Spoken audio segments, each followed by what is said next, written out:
Olá a todos, estou fazendo uma live teste aqui, vamos ver se isso funciona, né? Estou num cenário um pouco novo. Vocês me ouvem direitinho aí?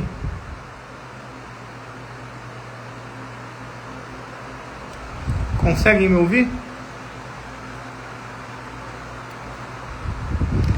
Eu sempre andei pensando, já tem um tempo, em fazer lives semanais, tá? Discutindo assuntos diversos sobre Igreja Católica, tradicionalismo, mas eu não sei se isso vai dar muito certo, então abri essa live aqui para a gente tentar conversar um pouquinho, principalmente sobre as últimas notícias da sagração episcopal que vai acontecer na Fraternidade. Hoje saiu uma nova, né? Saiu uma nova notícia, quem ainda não assistiu, vou dar aqui em primeira mão. Foi revelado por um padre da Fraternidade que serão 4 padres que serão sagrados bispos. 4 candidatos ao episcopado serão sagrados os novos bispos da Fraternidade São Pio X. Eu gostaria de abordar com vocês aqui, eu não sei se essa live vai ficar salva para depois, tá? É só um teste, mas vamos ver se dá certo. Gostaria de abordar com vocês aqui o problema eclesiológico que está por detrás dessa atitude da fraternidade, né? Por que o argumento e a lógica deles é falha? Quando eles falam sobre estado de necessidade, quando eles falam em salvação das almas, né? São argumentos que, para um leigo que olha de primeira isso, acha que são argumentos muito contundentes, né?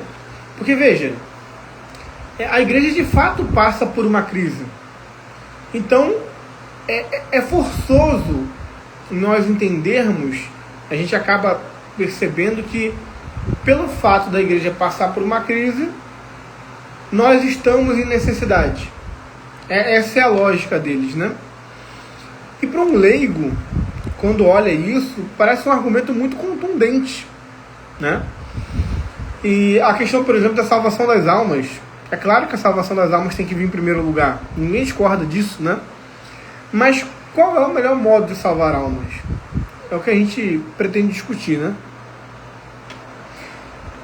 Já vi da resistência dizer que o Papa Pio II diz que os muçulmanos morreram por não adorarem o mesmo Deus. Bom, tem que ver qual é a fonte, né? O Papa, se não me engano, é Pio VII ou Gregório VII. Ele já fala, ele manda uma carta a um rei muçulmano, onde ele fala que nós adoramos o mesmo Deus. Já até publiquei aqui essa carta do Papa, se eu não me engano é Gregório VII, tá? Agora, quem quiser deixar suas perguntas, tem uma caixinha de pergunta aqui também muito interessante, ó. Aqui embaixo, eu acho que aparece aqui embaixo para vocês também. É uma caixinha com um ponto de interrogação. É só colocar as perguntas ali. Isso, São Gregório VII, é isso aí. Quem quiser, só colocar as perguntas aqui na caixinha, tá? Bom, sobre a salvação das almas, né? Eles dizem o seguinte: nós estamos em estado de necessidade porque a igreja já não ensina a doutrina ortodoxa, a doutrina católica, a doutrina de sempre. E, portanto, a fraternidade se enxerga como, eu vou usar as palavras que eles usam, eles se enxergam como um bote salva-vidas. Dom Lourenço Fleischmann, ele falou exatamente isso um tempo atrás. Eles se enxergam como um bote salva-vidas que, enquanto a barca está afundando, olha só, a lógica, né? A barca está afundando e o bote salva-vidas da fraternidade vai recolhendo essas almas que estão se perdendo pelo naufrágio. Não é necessário dizer aqui que esse pensamento é completamente contrário ao dogma da indefetibilidade da igreja. Veja, eu não estou falando de infalibilidade. É isso que a gente tem que discernir, né? E fazer uma distinção aqui. A infalibilidade do Papa é uma doutrina que está dentro de uma doutrina maior, que é a indefectibilidade da igreja. A igreja é indefectível e, portanto, o Papa é infalível quando define ex cátedra uma doutrina de fé e moral. Mas não é só isso que torna a igreja indefectível. A igreja é indefectível porque ela não pode promulgar uma missa ilícita, uma missa imoral, uma missa contrária à fé. Ela é indefectível porque ela não pode conduzir os fiéis ao erro, nem mesmo no seu magistério ordinário. Ela é indefectível porque, independentemente da crise que ela passa, ela sempre tem assistência do Espírito Santo para vencer essa crise e para salvar as almas. Ela é indefectível porque os fiéis, junto com os seus bispos, com seus pastores, unidos ao Papa, não podem errar na fé. Isso é claro, né? A doutrina do sensu fidei, né? Os fiéis reunidos com seus pastores não podem errar na fé. É um lado da indefectibilidade da igreja, né? Então, veja, quando eu digo que a fraternidade ela vai salvar a Santa Igreja Católica ou as almas que estão naufragando nessa crise, eu tiro a assistência divina da igreja e transfiro para a fraternidade. Uma pergunta que eu fiz esses dias atrás, não sei se todos viram isso, né? A lógica é o seguinte: eu pergunto para as pessoas que pensam dessa forma, né, que a fraternidade é o bote salva-vidas. Veja, a igreja foi instituída por Cristo, nisso nós concordamos.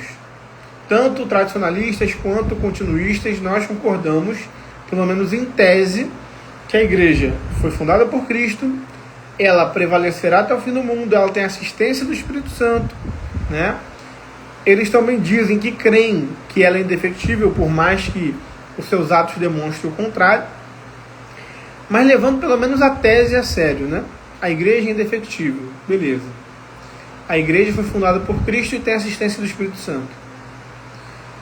Agora, se eu tenho que crer, para abraçar a ideia da fraternidade, eu tenho que crer que nosso Senhor, Ele permitiu que a sua igreja, fundada por Ele, com a devida assistência do Espírito Santo, está passando por uma crise tão grande que ela não é mais capaz de guardar a fé ortodoxa e de salvar as almas. Essa é a lógica. E a fraternidade vem para suprir esse defeito. A pergunta é: por que eu devo acreditar que a fraternidade terá os meios necessários e a assistência divina para salvar as almas e preservar a sã doutrina, se a própria igreja fundada por Cristo, por instituição divina, não teve essa assistência e essa preservação do erro? Ou seja, eu tenho que acreditar, para assumir a tese da fraternidade, que uma instituição humana, que é a fraternidade, tem mais assistência de Deus, do Espírito Santo, para salvar as almas e guardar a fé, do que a igreja instituída pelo próprio Cristo, que não é uma instituição humana, mas divina. Então, veja a falha do pensamento, né? Em caso da fraternidade voltar atrás na sua decisão e aceitar a plena comunhão, ocorreria uma divisão interna na fraternidade? Boa pergunta, boa pergunta. Olha, para responder essa pergunta, eu dou somente um exemplo que já aconteceu em 2012. A fraternidade ela nunca voltou à plena comunhão com a igreja. Mas, em 2012, se eu não me falha a memória, foi essa data, ela se reaproximou num diálogo mais intenso no pontificado de Bento XVI, por ocasião do levantamento das excomunhões. Houve uma intensificação nesse diálogo. E apenas por esse motivo, veja que a gente não está falando de plena comunhão, nós estamos falando de diálogo, somente um diálogo. Por esse motivo, Dom Williamson, um dos 4 bispos da fraternidade sagrados por Lefebvre, rachou com a fraternidade, porque, segundo ele, a fraternidade estava dialogando com o erro. Não se deve dialogar com Roma modernista. Se você dialoga com Roma modernista, logo você está caindo no modernismo. Então, Dom Williamson, na opinião dele, a fraternidade para Dom Williamson estava relativizando a fé. Porque para Dom Williamson, a fraternidade deveria esperar que Roma se converta para então abrir algum tipo de diálogo. Mas o diálogo com Roma conciliar não é possível. Então houve um bispo da fraternidade que criou um outro movimento chamado Resistência Católica, que é mais radical com a fraternidade do que a fraternidade, não aceita de forma alguma o diálogo com Roma.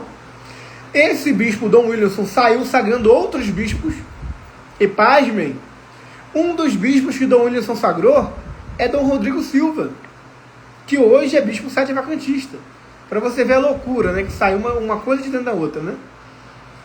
Só por esse contexto de 2012, eu já digo com certeza, assim, né? Uma probabilidade muito alta, que se a fraternidade voltar atrás, é quase inevitável, a não ser por uma intervenção divina, que haja um outro racha.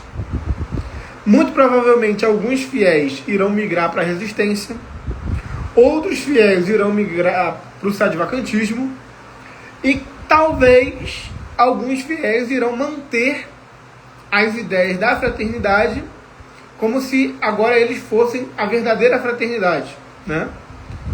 Ou, usando a linguagem dele, né, preservar e manter a obra de Dom Lefebvre. Que essa é a narrativa que a resistência usa contra a fraternidade. Que a fraternidade não está preservando a obra e o legado de Dom Lefebvre. Percebe? Então, respondendo a sua pergunta, depois desse todo esse contexto, a chance, claro, que é uma hipótese muito improvável que a fraternidade retorne atrás, mas a chance, caso ela faça isso, é de uma nova ruptura. E veja, aqui a gente consegue uma outra semelhança com o protestantismo, né? Porque é uma ruptura ad eterno. Um grupo sai de dentro de outro, sai de dentro de outro, sai de dentro de outro, e sempre esses grupos novos se auto-intitulam como os verdadeiros guardiões da fé. Eles são os verdadeiros guardiões da fé. Aquele outro grupo já se apostatou, né? Então isso aqui já serve como um exemplo para a gente, aquilo que eu já estava falando, né? Bom, se a igreja já não tem essa assistência do Espírito Santo a ponto de não cair no erro e de não conseguir salvar as almas, que é a sua principal missão, por que a fraternidade vai ter? E nós vemos exatamente o contrário, né? Nós vemos que a fraternidade já deu origem à resistência, que é um outro grupo tradicionalista, que deu origem ao sedivacantismo. Pelo menos aqui no Brasil, Dom Rodrigo, ele veio da fraternidade, passou pela resistência e hoje é sedevacantista. Então, esses grupos que têm tão pouco tempo de existência já estão rachando, né? E criando novos subgrupos, como acontece no próprio protestantismo. Eles não conseguem preservar a unidade. Porque se você não tem uma figura visível de unidade, que é o Papa, a gente cai novamente no livre exame da doutrina. Os protestantes fazem um livre exame das escrituras. Por outro lado, os tradicionalistas fazem um livre exame da tradição. E livre exame por livre exame, o racha, a divisão é inevitável, né? Vamos ver as perguntas aqui. Deixa eu ver aqui. Bom. Por que o concílio ser pastoral é plausível de voltar contra ele? A encíclica de Pio XII diz que deves acreditar que a humanidade veio de Adão e Eva, mas não é dogma, além de me mostrarem que o Concílio Vaticano II foi dogmático. Bom, sobre a questão do concílio ser pastoral, né? Eu tenho publicado diversos documentos papais pré e pós Vaticano II aqui no meu perfil, E alguns deles são bem claros, né? Papa Pio IX, Pio XII, Leão XIII já falaram sobre isso. Que a obediência do fiel não deve se restringir aos dogmas, né? Aquelas doutrinas definidas ex cátedra, de fé e moral. Mas a obediência do fiel, ela se estende a todo o magistério, seja ordinário ou extraordinário. Então qualquer pronunciamento do magistério, independentemente se é ex cátedra ou não, e ainda mais, né, que é um peso ainda maior, um concílio ecumênico, não pode ser de forma alguma rejeitado. E quem diz isso não é somente os papas do pós-concílio. Os papas pré-Vaticano II falavam isso de forma muito clara, tá? Padre José Damião, sua bênção, ele diz assim, ó, o simpatizante e negador do Holocausto, Dom Wilson, ex-integrante da Fraternidade, ordenou o padre o Rodrigo Silva. É verdade. Eu acabei de falar isso aqui, inclusive, né? Esse racha na Fraternidade, ele é um racha ad eterno. Porque um bispo sai da Fraternidade e sagra outros bispos. Dentro desses outros bispos que ele sagrou, um vira sede vacantista, né? É um saindo de dentro do outro, uma loucura, né? O padre de ordenação inválida querendo questionar a ordenação de alguém ordenado de um rito com ambiguidade multissecular. Bom, parece que tem um sede vacantista aqui, né? Thalita Bastos está criticando o padre José Damião, falando que a ordenação dele é inválida. Olha só, né? Uma leiga, ela decide se a ordenação posterior ao Concílio Vaticano II é inválida. A que ponto nós chegamos, né? De um leigo desrespeitar um sacerdote, dizendo que a ordenação dele é inválida porque é pós-conciliar. É lastimável, né? É uma soberba sem precedentes. É puro protestantismo isso aqui, né? Você pode falar sobre como foi a trajetória dos 4 bispos sagrados em 88 e se existe alguma chance de Dom Castro Meyer ter apenas assistido à sagração não sagrado junto com Dom Lefebvre? Olha, me parece que Dom Antônio de Castro Meyer não sagrou. Eu posso estar equivocado, alguém pode me corrigir, mas parece que ele apenas assistiu, né? E parece que a excomunhão, não sei se a excomunhão se estendeu a ele. Teria que verificar essa informação. Mas, querendo ou não, né, infelizmente, nós temos que reconhecer que Dom Antônio, tenha sagrado ou não tenha sagrado, ele participou, né, ativamente, de alguma forma, dessas sagrações. E acredito que, infelizmente, né, tem a sua adesão no cisma. Não sei dizer se ele morreu com esse mesmo pensamento, mas até onde me consta, não me parece que ele tenha mudado de ideia.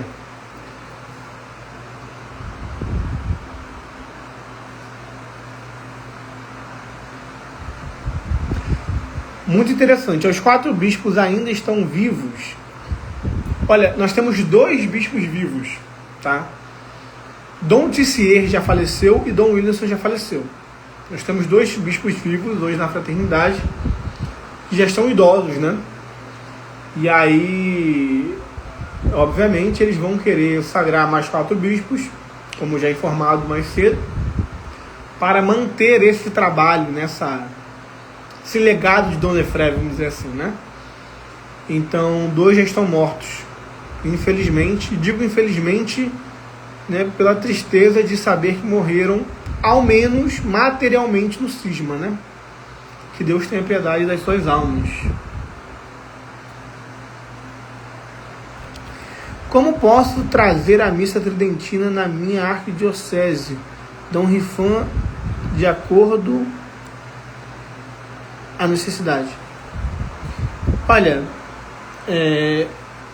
a administração apostólica, ela atende diversas dioceses, né? A minha diocese de Nova Friburgo, ela é atendida pela administração apostólica. Nós temos aqui uma capela que é celebrada 2 vezes ao mês a missa tridentina.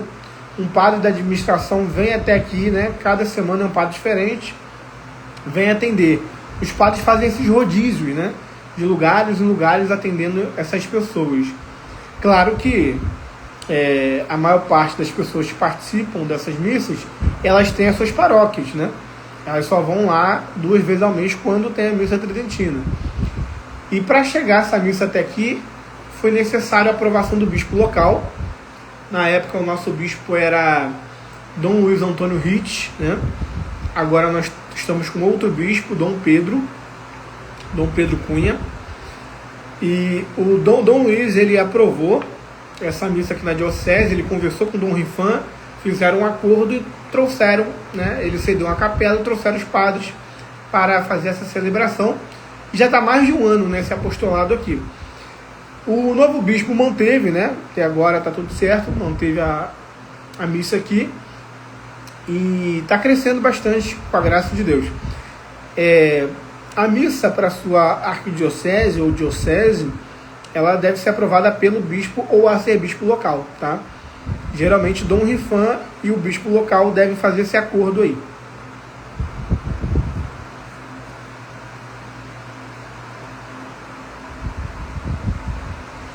Pensando com a cabeça da fraternidade, não seria mais interessante sagrar mais bispos? Olha, de fato, se for pensar nesse sentido, seria até melhor sagrar mais bispos, pensando como, né, um membro da fraternidade, vamos colocar assim. Mas nós temos alguns problemas, né? Eu divido em 2 ou 3. Primeiro, eu acredito que não tem tantos padres para fazer tantos bispos assim, né? Porque, veja, os bispos da fraternidade, eles basicamente só existem para 2 finalidades. Eles não possuem jurisdição, como um bispo normal, né? Então, eles só têm duas funções que o distingue dos demais sacerdotes, que é crismar e ordenar. Então, não há necessidade de você sagrar muitos bispos se você só precisa deles para crismar os fiéis e para ordenar outros bispos posteriormente. Para que, não outros bispos, né? Outros padres, perdão. Então, os seminaristas, por exemplo, da Fraternidade São Pio X hoje, eles são ordenados padres pelos 2 bispos vivos. Mas se esses bispos morrerem, devem ter outros bispos para substituí-los, né? É óbvio. Senão, sem bispo não tem padres. E os fiéis da fraternidade precisam do sacramento da crisma, que ordinariamente é o bispo que dá. Então não faria muito sentido ordenar muitos bispos, porque você teria uma falta de padres. A fraternidade não tem tantos padres assim, né? Então o mundo inteiro, né, tem poucos padres, infelizmente. Então, se você ordena muitos bispos, você diminui a quantidade de padres. De certa forma, você automaticamente diminui as assistências que esses padres dão às capelas, né, e aos lugares que eles celebram missas. E acaba ficando muito bispo desnecessariamente, né?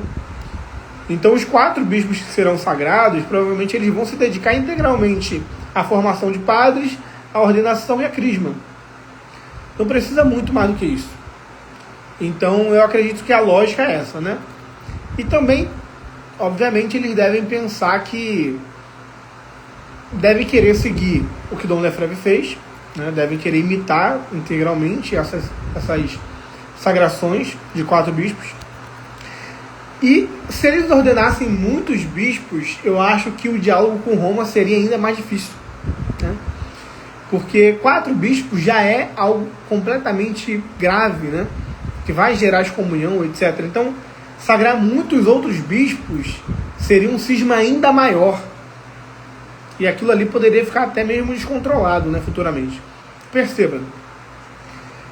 Dom Lefebvre sagrou 4 bispos. Desses 4, que é Dom Williamson, rachou com a fraternidade e fundou um outro movimento. Aí você imagina se eles vão sagrar, sei lá, 10 bispos. Se com 4 bispos, um fez uma nova divisão, imagina se eles sagram 10 bispos. E desses 10, a metade sai e vira, sei lá, sede vacantista, ou vai para a resistência, ou cria um outro movimento. Entendeu como que isso acaba gerando um problema, um tsunami, né? Uma bola de neve? Porque, veja, a partir do momento que eles sagrarem os novos bispos, esses bispos, a qualquer momento que eles quiserem, eles podem dar as costas para a fraternidade e fundar um outro movimento completamente autônomo. Porque eles, como bispos, têm essa potestade, né? Tem o poder de sagrar outros bispos, tem o poder de sagrar outros padres, tem a plenitude do sacerdócio. E você dá a plenitude do sacerdócio para uma pessoa não é qualquer coisa, né? Se essa pessoa não for muito íntegra, isso pode virar uma bola de neve. Imagina quantas outras ordenações ilícitas podem sair dali, né? Como já aconteceu com Dom Williamson, por exemplo, que sagrou até bispo sede-vacantista, que se tornou depois, né? Então é complicado, é uma questão muito complicada, que não é fácil, tá? A fraternidade tem muitas casas espalhadas pelo mundo. Em quais países, por exemplo, eles atuam forte? Não sei te responder quantas casas, em quais países. Acho que na França, né, deve ser mais forte.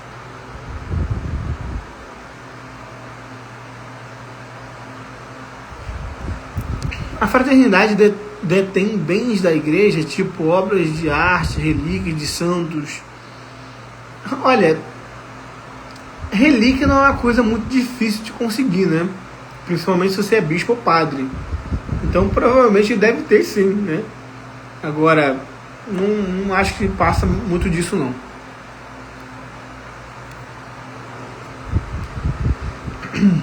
Apostolado Bergoglio, legal. Então esses bispos sagrados pela fraternidade e seus sucessores têm sucessão apostólica? Isso. Muito boa pergunta. Sim, gente, muita gente confunde, tá? Vamos explicar uma questão básica aqui para vocês, ó. A gente tem que entender a diferença de validade de ordenação e licitude de ordenação. Para um sacramento ser válido, para uma ordem ser válida, deve haver um ministro validamente ordenado, um bispo, né? E, por exemplo, os bispos da fraternidade sagrados por Lefebvre foram validamente ordenados porque Lefebvre era um bispo validamente ordenado, né?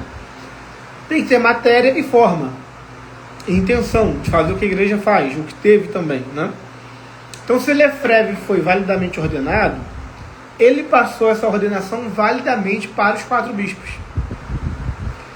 A sucessão apostólica é isso, né? Você puxa, né, bispo que sagrou bispo, vai puxando até os apóstolos. Então, por exemplo, a ordenação de Dom Marcel Lefebvre nunca foi contestada. Sempre foi válida, né?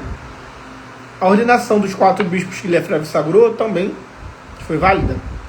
E a ordenação dos outros 4 bispos que a fraternidade vai sagrar agora, muito provavelmente vai ser válida também, porque deve seguir a forma, matéria e intenção, né? Então, enquanto existir um bispo válido que celebre corretamente o ritual de ordenação episcopal para outro candidato que será sagrado, esse candidato ele recebe automaticamente a potestade, né, a marca indelével na alma da sagração episcopal e todo o seu poder. O que ele não recebe é a jurisdição, né?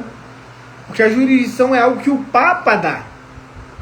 Então, se um bispo é sagrado sem mandato do Papa, ele não tem jurisdição. O que é jurisdição? Juris dicere, né? Que é o poder de dizer a lei, dizer o direito, né? Ou seja, ele não vai ter poder de governo de uma diocese, ele não vai ter o poder administrativo de uma parcela da Igreja Católica, né? Mas ele tem a potestade de bispo, como qualquer outro. Onde ficam esses bispos que serão sagrados? Na França? Eu não sei onde eles ficarão, mas eles serão sagrados em Acone, se eu não me engano, que é na Suíça, tá? se eu não me engano. Caio, como a fraternidade vê os padres que abandonam suas dioceses para se juntar a eles? É exemplo do padre François, por exemplo, como esses padres ficam a respeito da jurisdição da igreja. Veja, é óbvio que a fraternidade ela ama isso, né? Sempre que tem um padre que sai da sua diocese, que sai da comunhão do seu bispo para ir para a fraternidade, é mais um sacerdote que a fraternidade ganha, e isso é bom para eles, né? É bom para eles, mas é péssimo para a igreja, tá? Por quê? Porque eles terão mais sacerdotes, mais missas, mais pessoas serão atendidas e mais pessoas serão arrebatadas para esse cisma, né? Agora, a jurisdição, esses padres não têm jurisdição, tá? Eles não têm paróquia. E aqui que está, né? Aqui que está um ponto muito interessante. Até o Papa Francisco liberar em 2007, se eu não me engano, não, 2007 não, 2013 eu acho, ou 14, acho que foi 2000, enfim, não sei a data certa, né? Mas até o Papa Francisco liberar a confissão e o matrimônio, eles eram inválidos para a fraternidade, né? A fraternidade, os padres da fraternidade, eles não podiam atender validamente as confissões. Eles não podiam celebrar ou assistir validamente os matrimônios. Por quê? Se eles são padres de verdade. Porque esses dois sacramentos, além da ordem, eles exigem a jurisdição. Quer um exemplo? Eu sou de uma paróquia. Eu casei no território dessa paróquia. Mas um outro padre, que não é o meu pároco, ele veio me casar.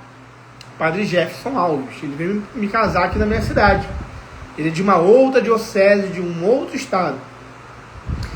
Para esse padre me casar, o meu pároco teve que assinar uma permissão, transferindo a esse padre que veio de fora a jurisdição necessária para me casar.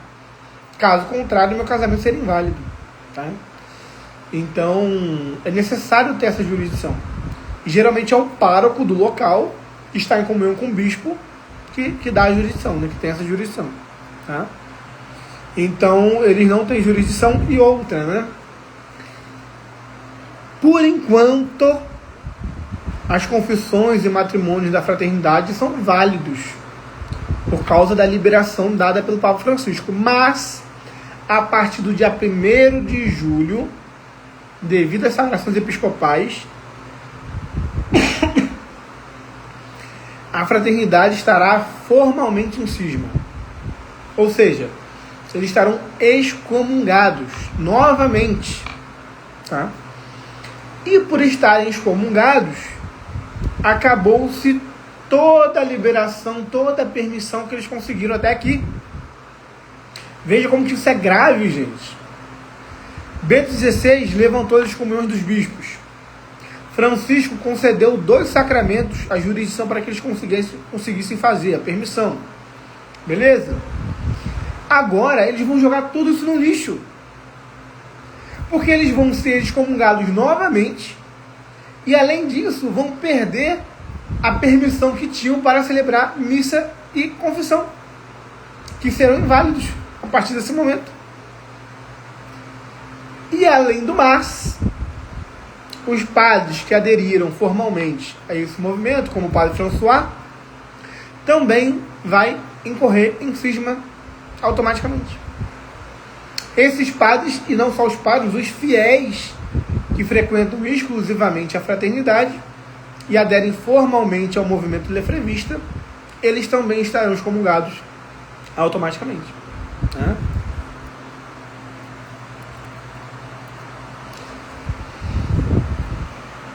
Caio, como a fraternidade vê os padres... acabei de responder, né? Muito bom seus conteúdos, Caio. Como a fraternidade vê o Concílio Vaticano II? nada do que veio depois do concílio está correto segundo eles? Não, veja, olha. A fraternidade, ela não rejeita completamente o concílio Vaticano II, nem as reformas pós-conciliares. Porque se assim fosse também, né, eles cairiam no sede-vacantismo, né? Ou seja, nada é válido depois do concílio. Isso é sede-vacantismo. Porém, o cerne da briga, né, entre a fraternidade e Roma está nos seguintes pontos: liberdade religiosa, do documento Dignitatis Humanae, colegialidade episcopal, ecumenismo, né, Unitatis Redintegratio, e diálogo interreligioso, basicamente. Basicamente, a disputa teológica doutrinária gira em torno desses temas, tá? E tem a reforma litúrgica também. Ou seja, a missa nova, né, a alteração ali do rito da missa por um novo rito, etc. Eles não aceitam, eles aceitam até como válido, porém ilícito. O que é uma loucura, né? Que para algo ser lícito deve estar de acordo com o direito da igreja. E quem define o direito da igreja é o Papa. Então, se o Papa aprova um rito, esse rito não pode ser ilícito. O rito só é ilícito se não for aprovado pelo Papa, né? Se não tiver em comunhão com ele. Então, faz sentido isso, né? O Papa celebra a missa nova. O Papa não está em comunhão com o Papa, né? É uma loucura, né? Então, assim, existem coisas que eles aceitam, né? Eles acham aceitáveis. Eles não descartam completamente tudo que o concílio disse, mas uma boa parte, principalmente no que tange a doutrina, tá? Eles mesmo falaram isso, tá, gente? Nesse pronunciamento do padre Pagliarani sobre eles não aceitaram o diálogo com Roma, eles colocaram lá que um dos motivos é a diferença doutrinária, a incompatibilidade da doutrina do Concílio Vaticano II com a fraternidade. Ou seja, resumindo, né? Se o Concílio Vaticano II pertence à Igreja Católica, e ele o pertence, e ele a pertence, né? A doutrina do Concílio é a doutrina da Igreja. Então, o que os tradicionalistas estão dizendo, que a fraternidade está dizendo é o seguinte: nós, da fraternidade e a Santa Sé, Roma, a Igreja Católica, não temos a mesma fé. Isso é grave. E é por isso que eu falo que eles são uma seita, tá? E isso aqui não sou eu só que falo, não. O cardeal Sara acabou de falar isso essa semana. Fulton Sheen, nosso futuro beato, ele falou, ele chamou a fraternidade de seita na época dele, tá? Na época dele ainda, muitos anos atrás, já chamava a fraternidade de seita. Então hoje nós apenas reafirmamos uma obviedade. Gente, se eu sou uma instituição que me declaro católica, e eu digo que eu não possuo a mesma fé que o Papa, a mesma fé que a Igreja Católica, não é contraditório. Eu não posso fazer parte da igreja assim. Eu estou fora dela. Eu sou uma igreja paralela, né? A fraternidade se tornou uma igreja paralela e, portanto, uma seita, né? Não tem o que falar.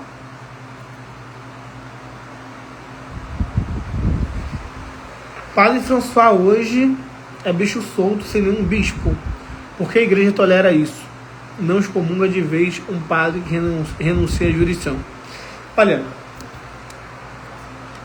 se a igreja ela for excomungar cada padre, né, que faz uma besteira, que entra em cisma, ela teria que passar muito tempo só fazendo documento de excomunhão. E por isso, o Código de Direito Canônico ele prevê para os pecados de cisma, heresia e apostasia a excomunhão automática.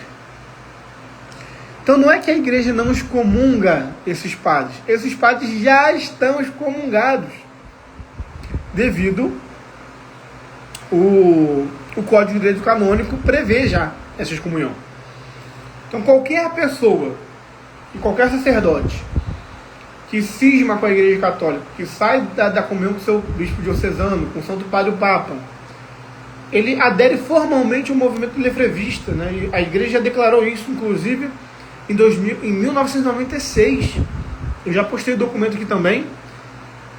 Teve uma congregação lá de Roma que declarou os padres que acatarem formalmente o movimento lefrevista, que aderirem a ele, os fiéis também, formalmente, exclusivamente, integralmente, já estão excomungados automaticamente. Então não precisa falar o óbvio, né? Por exemplo, essa consagração que vai ter no dia 1º de julho, muito provavelmente o Papa vai confirmar as excomunhões com algum documento, né, como fez João Paulo II, na época de Lefebvre.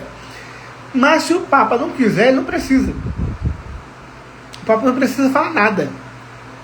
A partir do momento que a sagração é feita, a excomunhão serve tanto para o bispo que está consagrando, tanto para os padres que estão sendo sagrados. Automática, né?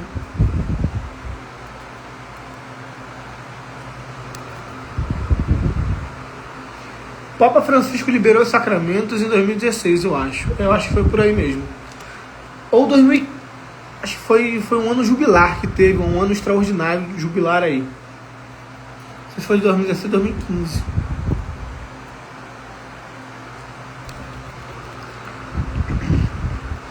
Veja bem, a liberação dos 2 sacramentos não é tão livre assim. A regra diz que só podem caso os nubentes não encontrem padres de sua jurisdição. Isso é explicado no artigo do padre José Eduardo. Maravilha. E parece também que tem que ter aprovação do bispo local, né? Não é tão livre assim, né? Pelo menos o matrimônio, é verdade. Eu fico muito triste com essa divisão que eles fazem. De certa forma, parece que eles estão certos e a igreja está errada. Olha, eu não acho que parece que eles estão certos, não. Eles querem que pareça, né? Eles querem parecer certos. Mas, olha, uma coisa que me dá muita tranquilidade, e é uma coisa que eu ia comentar também com vocês, né? Eu vou aproveitar para comentar agora. É o que eu tinha falado com vocês no início. Esse argumento de que nós precisamos salvar almas, ele é tão bonitinho, é tão fofinho, tão cuti-cuti, que à primeira vista parece muito atraente, né? Nossa, parece que a fraternidade está certa, tem que salvar a alma mesmo. Ninguém discorda disso. Só que é o seguinte, né? Veja, a lógica deles é o seguinte: já que Roma não está dando conta de salvar almas, nós, a fraternidade, precisamos salvar as almas independentemente da comunhão com Roma, independentemente da comunhão com o Papa. O que acontece é que isso é uma heresia. Mas como aí, cara? Uma heresia não é um cisma? Sair da comunhão com o Papa não é um cisma? Calma que eu vou explicar. Sair da comunhão com o Papa é um cisma.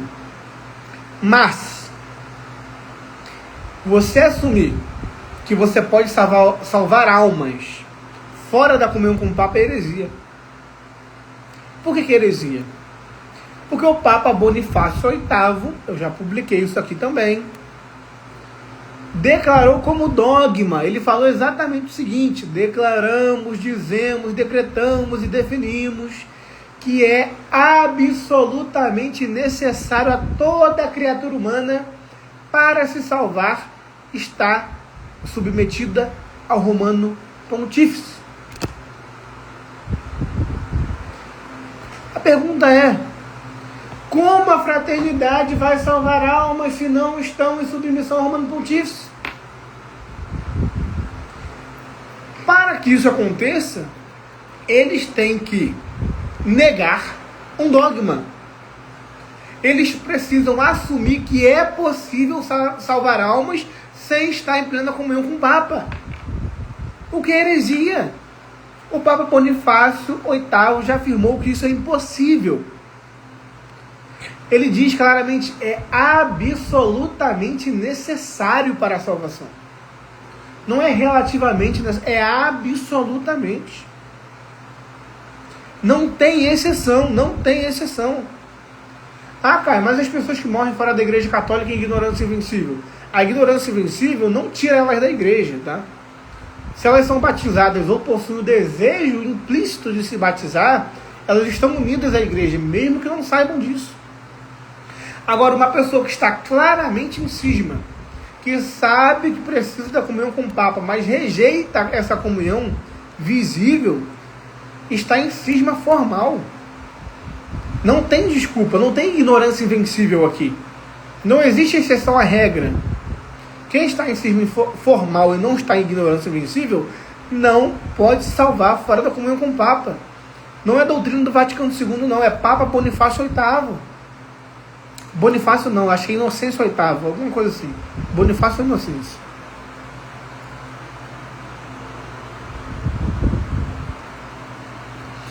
Divisão vem do protestantismo. Cristo pediu unidade sem falar a questão da obediência.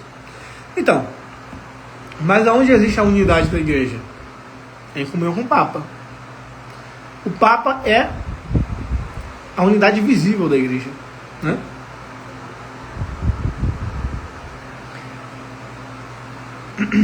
Seguindo uma linha do tempo, Roma e a fraternidade nunca tiveram tão próximos. Bento XVI foi muito misericordioso com eles e Francisco quase um pai, de tão benevolente, o que levou eles novamente a jogar fora. Só tem uma resposta: orgulho, que é o princípio de todos os males, de todos os pecados, né? Inclusive da desobediência.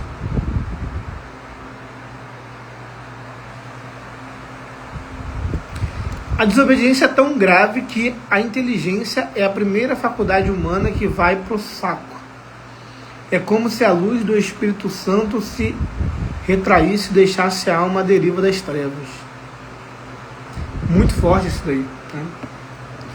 Quando a gente vê, por exemplo, Santo Afonso Maria de Ligório, no livro Preparação para a Morte, olha só que tristeza, né? Santo Afonso ele vai dizer que existe um número de pecados que Deus ele decidiu perdoar de cada indivíduo. Nós não sabemos qual é a quantidade de pecados que Deus quer perdoar de cada um de nós, mas Deus sabe. Algumas pessoas ele vai perdoar um único pecado mortal e no segundo a pessoa vai para o inferno. Ele retira a sua graça e a pessoa não se arrepende mais. A outras, a pessoa vai cometer pecados mortais a vida inteira e no último pecado mortal da vida dela, ela vai para o inferno. Então, existe um número de pecados que Deus permite que cometamos, pecados mortais, ao qual Ele deseja perdoar por sua misericórdia e dar-nos a graça. Ultrapassado esse número, Ele retém a graça. E aí o pecador ele fica impenitente. Nós nunca sabemos exatamente quando isso acontece com alguém. É muito difícil de julgar isso. Mas existem ocasiões onde Deus ele não tira a sua graça para sempre, mas Ele tira a sua graça momentaneamente. Porque a pessoa está tão orgulhosa, mas tão orgulhosa, e ela já rejeitou tantas oportunidades que Deus deu de se arrepender, que Ele retira a sua graça. Ele entrega essa pessoa aos seus próprios pecados, como uma forma de castigo, né? De repreensão. Uma forma de Deus chamar essa pessoa de volta para a graça é muitas das vezes permitindo que ela se quebre a cara no pecado. E eu vejo muito isso em algumas pessoas, não só em tradicionalistas, mas em protestantes, etc., que Deus simplesmente reteve a graça dele e deixou a pessoa na sua própria ignorância, na sua própria maldade, no seu próprio pecado. Ora, se essa pessoa ela terá a oportunidade de retornar e se converter, ou se ela já está num estado de penitência final, não sabemos, né? Isso aí depende das orações para que Deus dê a graça. E seria essa a solução mais fácil para Roma? Afinal, obrigaria eles a sentarem para negociar? O que você está dizendo? Da excomunhão? Não, na verdade, a negociação foi antes, né?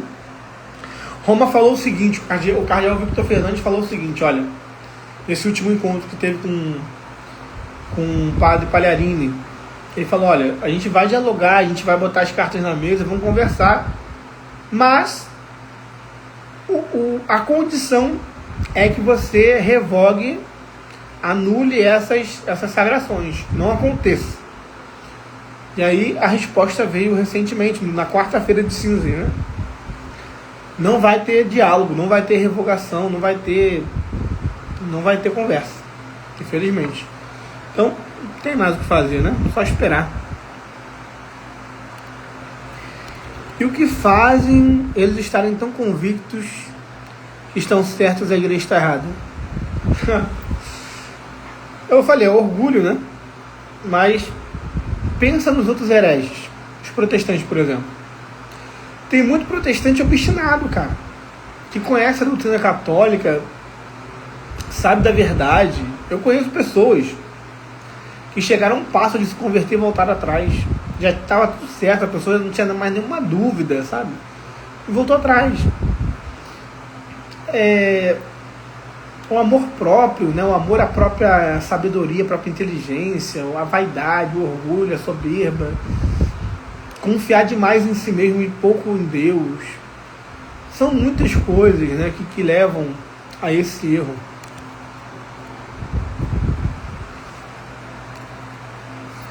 A excomunhão é a oração mais eficaz da igreja. Com uma canetada, o Papa confirma sua autoridade perante o demônio, expulsa um monte de demônios sem precisar de uma gota de água benta. Muito bom, cara.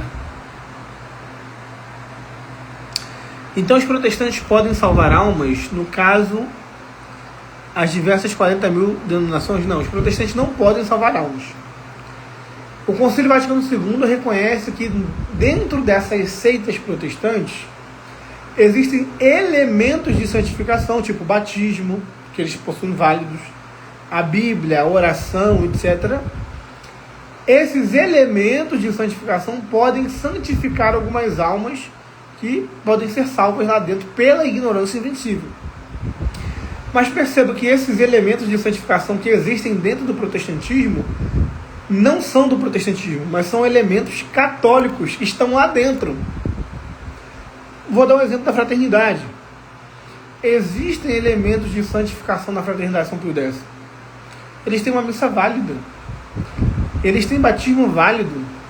Eles têm o sacramento da crisma. E por enquanto tem até confissão. Sacerdotes válidos. Então, isso não é elemento de santificação? Óbvio que é. Agora, isso significa que qualquer pessoa pode salvar lá dentro? Não.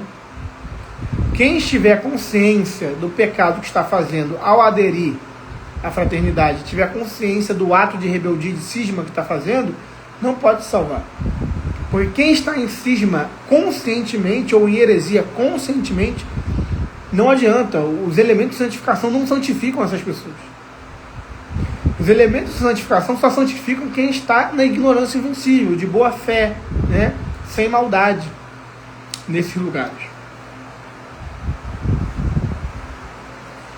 A situação da fraternidade se aproxima mais dos ortodoxos do que do protestantismo? Cara, em muitos aspectos sim. Mas a fraternidade ela é algo tão próprio que não dá para comparar totalmente com os dois grupos. Tem um pouco dos dois. Por exemplo, os ortodoxos reconhecem a primazia do Papa, mas não reconhecem a sua infalibilidade. E não reconhecem, por exemplo, a Igreja de Roma como a sede da Igreja Católica. Agora, os tradicionalistas, na teoria, reconhecem. O problema dos tradicionalistas não é nem muito a teoria, mas é a prática. Na prática, eles acabam negando a teoria. Então, a heresia no tradicionalismo, como eu acabei de falar para vocês, sobre a indefectibilidade da igreja, sobre a salvação das almas fora da comunhão com o Papa, elas não são abertas, ditas à luz do sol, como os protestantes, mas elas são implícitas através dos seus atos. Os seus posicionamentos demonstram um viés heretizante. Sabe? É basicamente isso. Minha conversão foi através da fraternidade. Nossa, que interessante. Estou há 12 anos na fraternidade, casei lá, meus filhos foram batizados lá, mas aos poucos estou retornando à consciência e em seguindo em comunhão com a igreja. Olha só. Lucas Matos, terapeuta. Parabéns, Lucas. Que legal, cara. Que testemunho maravilhoso, cara. Muito bom. Me chama no privado, tá? Me chama no privado, vamos conversar. Eu vou te mandar meu contato. Eu quero conhecer mais a sua história. Olha só, gente, que legal. Como que Deus age, né? Abri uma live aqui do nada, de teste, e aí aparece o Lucas, que se converteu pela fraternidade. Aí que eu falo. Os elementos de santificação na fraternidade tiveram bons frutos. Como o Lucas. O Lucas se converteu na fraternidade, se batizou, os filhos e tal, recebeu os sacramentos, recebeu a vida da graça, mas é um homem de boa fé, um homem de boa consciência, um homem de consciência reta. E o que está acontecendo? Está migrando para a plena comunhão da igreja agora. Está abandonando a fraternidade, pelo que parece, né? Pelo que ele falou aqui. Rezem pelo Lucas, tá? Quem está me assistindo aqui, rezem pelo Lucas Matos. E Lucas, manda mensagem para mim que eu quero conversar com você, tá bom, cara? Você considera que existe ambiguidade nos textos conciliares? Muito boa essa pergunta, muito boa. Olha, eu costumo dizer o seguinte: qualquer carta, qualquer documento, qualquer escrito, qualquer coisa que é escrito pelo homem pode ter ambiguidade, pode ser ambíguo, inclusive concílios dogmáticos, tá? Não vai pensar que o concílio é pastoral, por isso que ele é ambíguo. Não. O Papa Sisto IV, ele falou sobre uma doutrina na época e que foi mal interpretada. E ele teve que fazer um outro documento falando o seguinte: galera, quando eu disse isso, eu estava querendo dizer isso, mas vocês interpretaram de outra forma. Vocês interpretaram de forma herética. E aí o Papa Sisto IV vai dizer: sempre que o Romano Pontífice se pronunciar de forma ambígua em determinada situação, é obrigação dos fiéis interpretarem aquela fala ambígua de acordo com a ortodoxia católica. O Papa que fala isso é Sisto IV. O Concílio de Trento tem um decreto no final do concílio que diz o seguinte: a Santa Sé proíbe a interpretação pessoal e individual dos textos obscuros do Concílio de Trento. A Santa Sé proibiu que pessoas interpretassem a seu bel prazer, a sua própria vontade, os textos ambíguos do Concílio de Trento. Tem um documento falando sobre isso. Então, assim, existe ambiguidade no Concílio Vaticano II? Sim, existe. Como existe ambiguidade em qualquer documento papal. Como existe ambiguidade na própria Sagrada Escritura, horas. Os protestantes... Isso aqui é a soma teológica, né? Mas estou fazendo um exemplo. Os protestantes abrem a Sagrada Escritura, leem lá. Jesus disse: eu sou menor que o Pai. Jesus não é Deus, ponto. Claro, se você pega esse texto, eu sou menor que o Pai é maior que eu, ele é ambíguo. Em que sentido Jesus quis dizer isso? Ele deve ser interpretado à luz de outras doutrinas já escritas nas Escrituras. Então, a Bíblia é ambígua. Concílios ecumênicos são ambíguos. A nossa linguagem humana, os idiomas, as linguagens humanas, elas são finitas, elas são limitadas. E muitas das vezes nós queremos expressar uma verdade, mas nós não achamos palavras tão perfeitas assim que faça com que aquela frase ou aquele texto fique indubitavelmente correto ao ponto de não poder ser interpretado de forma equivocada. Se eu hoje escrevo uma carta aqui agora e deixo aí guardado, né? Alguém daqui a 100 anos acha essa carta.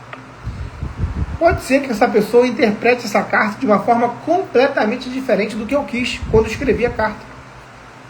E aí? Agora, qual é a solução para a ambiguidade? A solução para a ambiguidade não é protestar contra a igreja, não é rachar com a igreja, não é entrar em cima. A solução para a ambiguidade já deu o Papa Sixto IV. A solução para a ambiguidade é a nossa interpretação deve ser uma interpretação continuista. O Papa João Paulo II falou isso no modo próprio Ecclesia Dei, né, aos comungar lefreve, que os textos do Concílio Vaticano II devem ser interpretados à luz de toda a tradição em continuidade. É assim que se resolve uma ambiguidade. Porque o que é uma ambiguidade? Você vai ler um texto da igreja, uma doutrina, e você vai achar nele frases que parecem contradizer uma doutrina anterior. Qual é a solução para isso? Você procurar uma forma de ler esse texto dentro do seu contexto que não contradiga o que veio antes. Ponto. Agora, a pessoa já assume que o Papa conscientemente, deliberadamente, ele quis ensinar uma doutrina contrária à doutrina dos seus predecessores. Isso já é juízo temerário, sabe? É coisa maligna. O que acha do IBP? Gente, o IBP é um instituto Bom Pastor, está em situação regular com a Santa Sé. Não é pecado um católico frequentar, assistir as missas, receber os sacramentos, nada disso, tá? Não está em cisma, ao menos formalmente ou materialmente. Só que existem muitos padres, e isso não sou eu que falo, milhares de seguidores que eu tenho aqui já tiveram contato com o IBP e falam a mesma coisa para mim, que lá dentro é um antro de lefrevismo terrível. Muitos membros fiéis, inclusive sacerdotes, são abertamente lefrevistas. Eu não vou citar nome, mas tem um padre muito conhecido do IBP que abertamente elogia Lefreve e que abraça uma hermenêutica da ruptura. Qual a diferença deles para os tradicionalistas? Nesse ponto, nenhuma. A diferença é que eles estão em situação irregular, né, no caso. Agora, essa é a minha opinião. Eu acho que o posicionamento deles não está correto.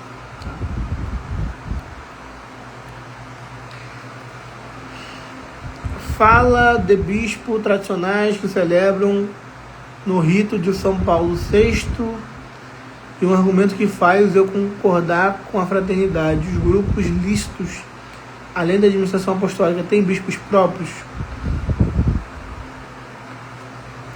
Nem todos os grupos têm bispos próprios, porque existe uma diferença, né?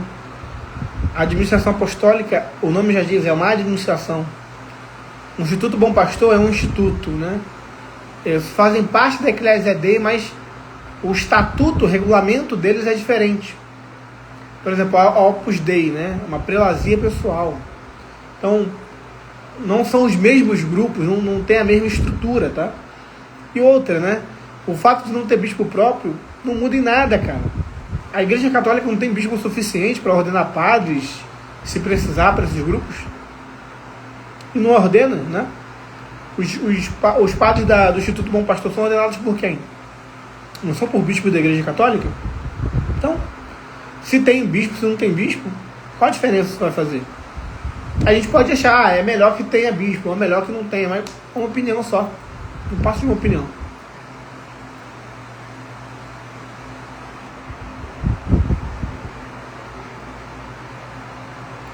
A pessoa pergunta aqui, ignorância invencível? O que você quer dizer com isso? Você não sabe o que é ignorância invencível? Ignorância invencível é quando uma pessoa ela não sabe, por exemplo, que a Igreja Católica é fundada por Cristo, ela não sabe que a doutrina da Igreja Católica é verdadeira e ela não tem os meios adequados para chegar nessa conclusão. é uma ignorância que entrou num estado de irreversibilidade. Ela não tem as circunstâncias e os meios adequados para chegar à verdade com plena consciência, entende? Isso é ignorância invencível, tá? Por exemplo, pessoas analfabetas, né? Pessoas que não têm acesso à informação, etc, etc. Conheço muitos irmãos protestantes que realmente amam a Deus e tentam seguir uma vida de santidade. Tento levar a verdade da igreja para eles de vez em quando, mas enfim. Sim, eu fui protestante, gente. Eu fui protestante a minha vida inteira. E eu fui uma pessoa honesta com a minha fé. Fui tão honesto que virei católico. E tem muita gente lá, eu conheço muita gente santa que são protestantes. Ah, cara, você está falando que gente santa? Sim, gente de vida mais santa que muitos católicos que eu conheço. Agora, claro que não vai virar um santo canonizado da igreja, mas você vê que a graça de Deus opera nessas pessoas também, tá? Se elas vão ser salvas ou não, é outros 500, não sei. Infelizmente, a maioria deles acham que estão certos e acham até normal essas 40 mil dominações. Se eles não achassem que estavam certos, não seriam protestantes, né? Então, se eles acham que estão certos e não têm os meios de descobrir que estão errados, pode-se considerar uma ignorância invencível. Não existe reta intenção e desejo de salvação em desobediência obstinada. O fiel piedoso tem dificuldade de entender quando Deus endurece o coração do faraó. Esses líderes da fraternidade estão sob... Enfim. Olha, a gente tem que tomar muito cuidado da forma como a gente fala, né? Não é bom a gente acusar os líderes da fraternidade ou os fiéis de serem isso ou serem aquilo, ou, sei lá, mal intencionados, ou serem desonestos, ou serem possuídos pelo demônio. Alguns são, mas como que a gente vai definir quem são? Existem muitas pessoas lá que estão na ignorância, como o próprio Lucas, que comentou aqui que está mudando de ideia, que é da fraternidade. Veja, um cara inteligente, honesto, de boa fé. E como o Lucas, tem muitos outros lá dentro também. A gente tem que ser caridoso nesse sentido, né? Gente, eu vou encaminhando para o final, tá? Vou ler só mais esse comentário e vou prosseguir. Dom Atanásio se reuniu com o Papa para tentar melhorar a situação. Acredita que pelo crescimento da fraternidade nos últimos anos, a Santa Sé pode tentar se esforçar mais para esticar os braços. Olha, duas coisas que eu quero comentar. Dom Atanásio e Santa Sé. Dom Atanásio vamos deixar para o final. Cara, o que a igreja pode fazer mais para abraçar a fraternidade? Se você pegar o comunicado do padre Pagliarani, esse último que saiu na quarta-feira de cinzas, você vai ver que o problema é muito mais a fundo. Eles não aceitam a interpretação em continuidade do Concílio Vaticano II, a interpretação que a igreja faz, não aceitam. Eles não aceitam de forma alguma a licitude da missa nova. Eles querem mudar doutrinas ensinadas pelo Concílio Vaticano II. Eles querem que a igreja mude, altere a sua doutrina. Isso é impossível. Então, se a igreja ela for dialogar com a fraternidade de uma forma eficaz, ela terá que anular o Concílio Vaticano II, revogar a missa nova e a maior parte das reformas pós-conciliares. Ou seja, a igreja ela vai ter que negar a sua doutrina de 60 anos para cá. Caso contrário, a fraternidade não vai aceitar. Então, como que a gente vai abrir mais os braços para a fraternidade do que já foi aberto?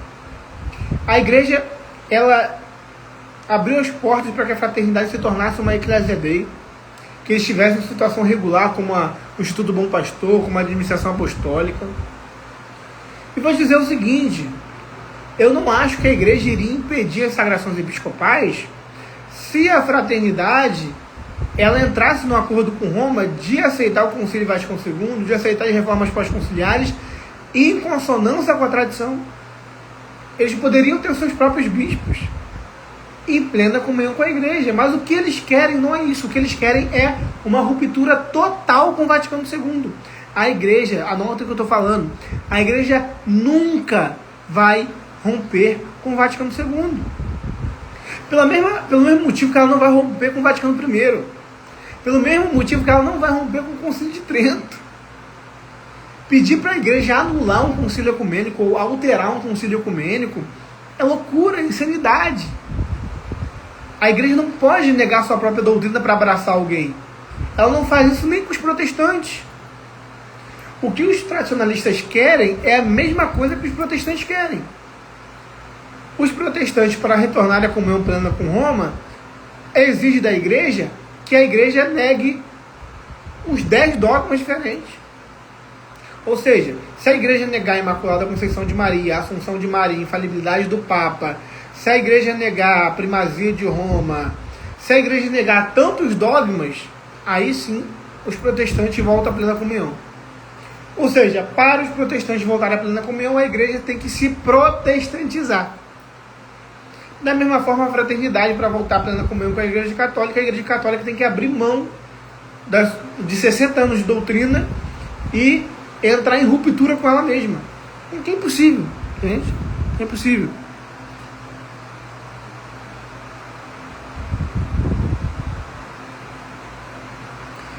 Mas eles não aceitam a interpretação em continuidade. Já foi proposto isso para eles. Eles não aceitam. O documento que o Pagliarani fez deixou claro. Eles não aceitam a interpretação que a igreja faz do Concílio Vaticano II. Eles não aceitam de forma alguma a hermenêutica da continuidade. Não dá. Não tem como você ser católico sem aderir à hermenêutica da continuidade.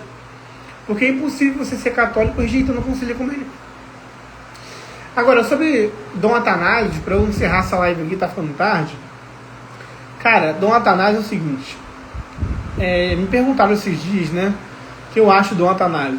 Olha, eu não estou dizendo que ele é um mau bispo, eu não estou dizendo que ele é uma má pessoa. Eu não estou dizendo nada, não estou acusando ele de nada.